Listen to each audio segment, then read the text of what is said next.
Elles sont apparues il y a 1 an. Des bornes de collecte de déchets alimentaires.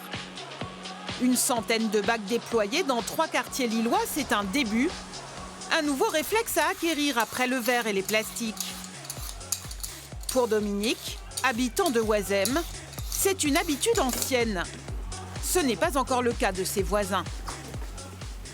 Je connais des gens au rez-de-chaussée qui le font, mais pour avoir observé ce qu'on met dans certaines poubelles, tout venant là au sous-sol, on ne doit pas être très nombreux, quoi. Avant, Dominique amenait ses restes alimentaires à une association de composteurs à 1 quart d'heure de marche. Désormais, il a une borne à 2 minutes de chez lui. Allez-y, on peut vider là. Ce nouveau marché des biodéchets a été confié à une jeune entreprise, les alchimistes. Premier bilan. Là c'est bien, il y a un petit plastique. Et sinon ça c'est bien, il y a les sacs. On voit que c'est bien trié. Les tris sont bons dans l'ensemble. Il y a parfois des petites erreurs ou des sacs plastiques. On en retrouve malheureusement encore. Alors évidemment, on composte bien si on a des flux bien triés. Donc s'il y a quelques petits problèmes, le collecteur peut corriger le flux. À ce moment-là, il va écarter le déchet. Si vraiment le bac est trop sale, s'il y a trop de pollution, à ce moment-là, c'est les services qui vont le relever, mais comme un déchet mélangé, comme un déchet qui part en incinération. Alors les quantités aujourd'hui, on est à peu près à 4 kg par habitant par an. Donc c'est pas très élevé. Donc c'est encore un geste que les Lillois doivent s'approprier.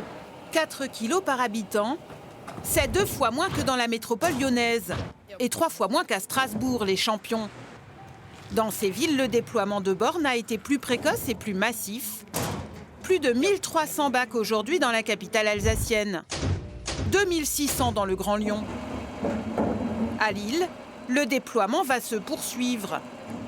À l'échelle de la métropole, près d'1 habitant sur 2 bénéficie d'une collecte en porte-à-porte, avec des poubelles compartimentées. Tous ces restes alimentaires et déchets verts sont transformés ici au centre de valorisation organique.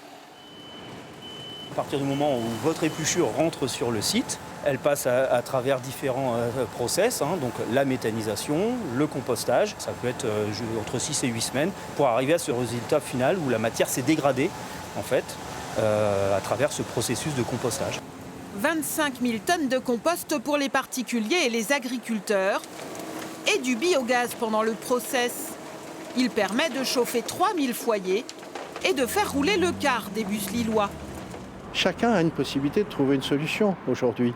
Elle n'est pas identique sur l'ensemble du territoire, mais nous progressons chaque jour avec des déploiements d'actions et de moyens pour permettre à chaque habitant. Mais celui qui veut vraiment être sensible à ce sujet aujourd'hui et qui veut s'attribuer le bon geste, il peut le faire.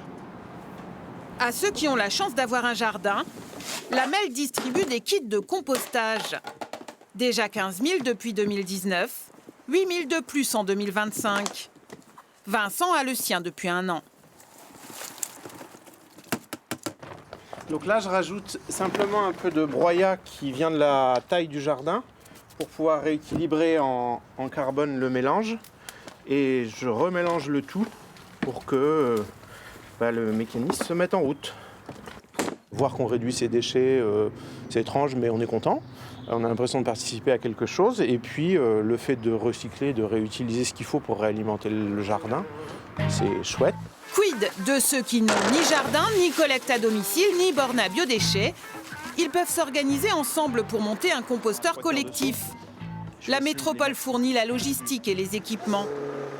Aide-toi, la MEL t'aidera, c'est un peu le principe. Le tri des déchets n'est de loin pas une évidence pour tout le monde.